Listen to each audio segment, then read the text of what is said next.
Hello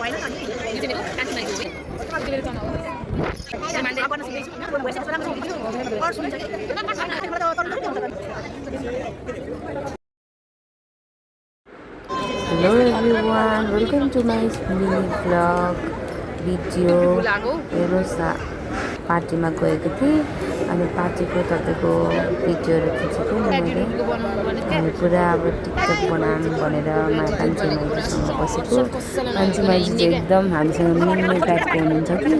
अनि त्यहाँदेखिको पुरा मलाई पनि सिकाउन कसरी भ्लग बनाउनु भन्ने हुनुहुन्थ्यो। म चाहिँ भर्खर स्टार्ट गर्दैछु, मलाई खासै आउँदैन।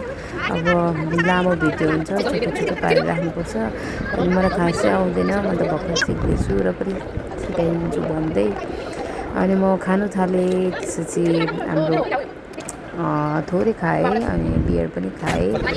के भन्दा चिसो चिसो थिएन अनि बियर पनि खानु पऱ्यो, प्यास मेटाउनु पऱ्यो पार्टीमा गइसकेपछि। अनि मेरो पाजुहरूको अनि दिदीहरूको माइजूहरूको भाउजूहरूको पुरा भिडियो बनाइदिएँ। अनि भिडियो बना भन्नुहुन्छ मलाई आजकल, त्यही भएर अलिअलि बनाउने जाँगर पुरा चलिरहेको छ। खासै राम्रो चाहिँ बनाउन आउँदैन हेर्नु साथीहरू।